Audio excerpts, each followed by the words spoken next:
So what I'm going to do next,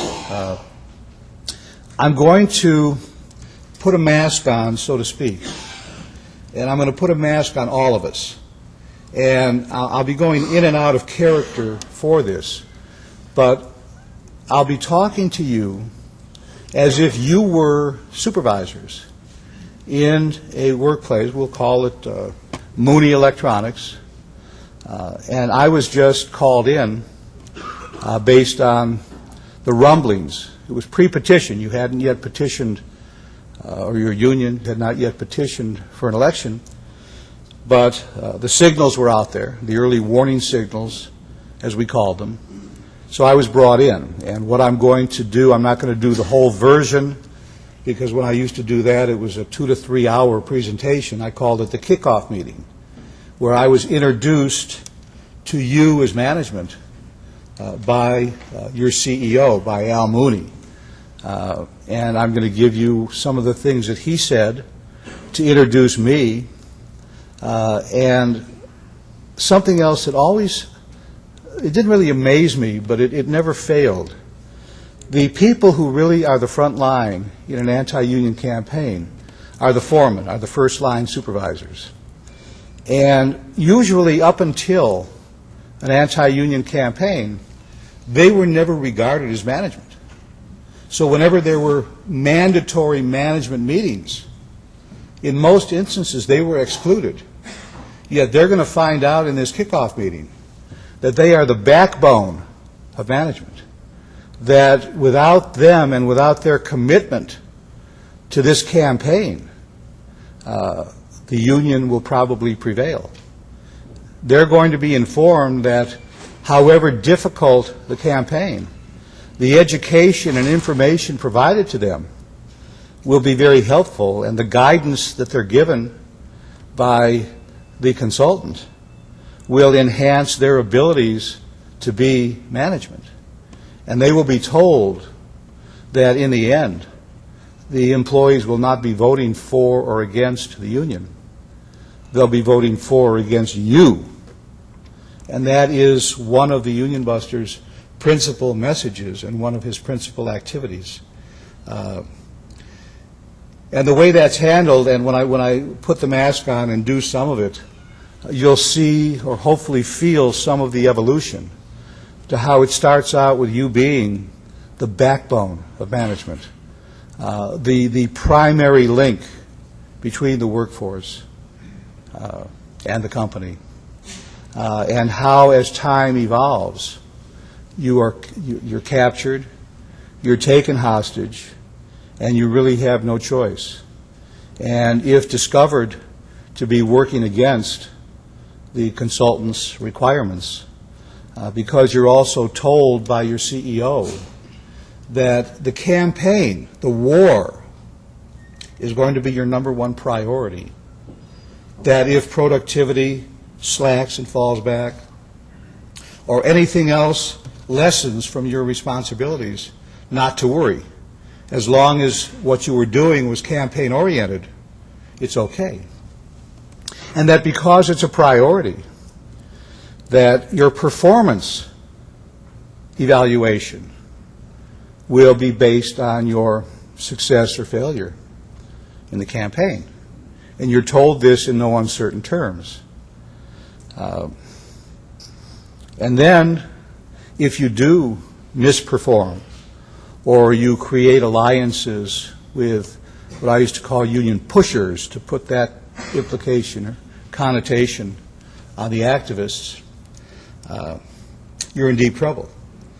As I said earlier,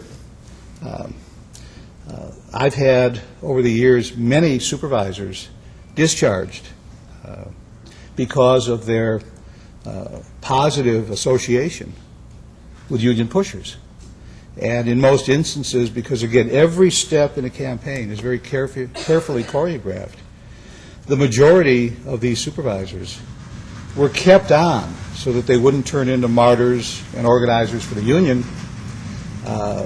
We simply replaced the campaign activities with somebody else in management so that they got the same coverage. And then when the election was over and the results were certified for the employer, that supervisor was out in the street, and many of them were never able, at least not in the community they lived, to get another job because they were tainted and contaminated with the word union. I start out by saying, well, it's a pleasure to meet all of you, and we're entering into what will be initially a very difficult period, but in the end a very rewarding period for all of you. I would then say something to the effect that your employees have declared war against you. They believe that some outsider can be better trusted and worked with than you as their immediate leadership. And that, from my experience, is a declaration of war. So although we are going to educate, and I am going to provide you with more information than you ever dreamt existed about unions and labor relations, by the time this is over, you will have felt that you had earned a doctorate degree in what unions are really all about. But to start, since we're at war, and we're at war with something called union, I need to ask you a question. What is a union? Rocky, what is a union? A group of people who work to better their wages, hours, and working conditions. There's no wrong answer. What is a union, sir? What he said.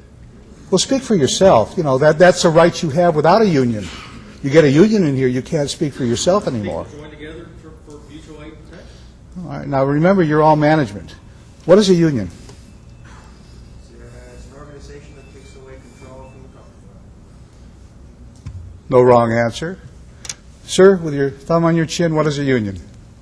Bunch of thugs, criminals. Okay, and I'll stop there. I get, whenever I used to do this in the real world, I got that mix. Now, the first three supervisors I talked to, they don't know it yet, but they're already on my shit list. You, sir, have already identified yourself as a potential hero. You know, so in the kickoff meeting, by doing little silly exercises like that, I'm already getting a sense of the work ahead of me, because depending on the size of the proposed bargaining unit determines the size of the supervisor. So this is a big old company, because, man, I got a ton of management in this room. But that little exercise of what is a union is already my first signal of what's ahead. Then, as I'm talking to you, I give you my definition of a union. And what I would probably say would be words to this effect. Union is a business, just like we are, except they're in the union business. And what does any business need to survive? Money. And in the union business, where does that money come from? Follow the bouncing ball. Dues, fees, fines, assessments. Dues, fees, fines, assessments. Those words will reverberate throughout the whole campaign. In fact, it is unlawful for a union to get money from anything, any place except its membership.